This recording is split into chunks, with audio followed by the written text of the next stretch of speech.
बहन, ये टुनटुनी सब्जी वाली के सामने तेरे बेटे बंटी का गुस्सा धरा का धरा रह गया। मैं तो कहता हूँ जल्दी से सब्जी वाली चिड़िया को अपने घर की बहू बना लो, तेरे बेटे को सही रास्ते पर ला देगी। अरे तोते भाई, बात तो तुमने 100% की कही है। मैं भी अपने बेटे के गुस्से से तंग आ चुकी हूँ। मुझे खुद समझ में नहीं आ रहा था कि इसे कैसे समझाऊं। इसके तेवर देखकर लगता है कि यही मेरे घर की बहू बनने लायक है। यही मेरे बेटे को सही रास्ते पर ला सकती है। अगले दिन बबली कबूतरी अपने बेटे बंटी का रिश्ता लेकर टुनटुनी चिड़िया के घर पहुंच जाती है। अरे मैम साहब, आप और मेरे घर क्या हुआ? सब्जी ताजी नहीं थी क्या? अगर ऐसी बात है तो आप मुझे सब्जी दे दो, मैं आपको ताजी सब्जी दे देती हूँ। अरे नहीं टुनटुनी चिड़िया, ऐसी कोई बात नहीं है। मैं तो तुम्हारी माँ से तुम्हारे रिश्ते की बात करने आई हूँ। तू बनेगी क्या मेरी बहू? मेरे बेटे बंटी से तो तू कल ही मिल चुकी है। अपने रिश्ते की बात सुनकर टुनटुनी चिड़िया शर्मा जाती है।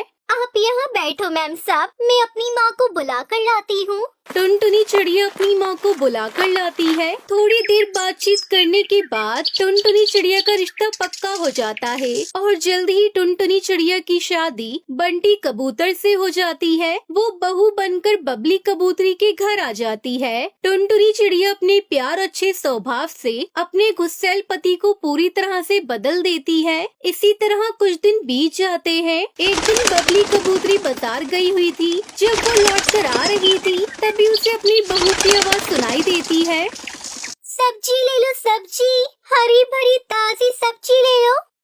हे राम, अरे बहू तुम यहाँ क्या कर रही हो? मेरी चोंच कटवाओगी क्या? अगर किसी ने तुम्हें सब्जी बेचते हुए देख लिया तो क्या होगा? माँ जी, अब तो टोकरी की सब्जी बेचकर ही घर लौटूंगी। वैसे भी घर में बैठे बैठे बोर होती हूँ। सब्जी बेचकर 4 पैसे घर में आ जाएंगे। अच्छा बहू, तुझे सब्जी ही बेचनी है ना? घर चल, बंटी से कहकर मैं तेरी सब्जी की दुकान खुलवा दूंगी।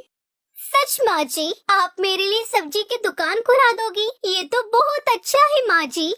हाँ बहू, मैं बिल्कुल सच बोल रही हूँ। तो घर तो चल।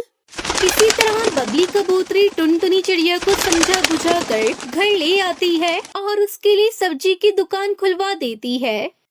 ये ले बहू तेरी सब्जी की दुकान। अब तो जितना मन करे अपनी सब्जी बेच।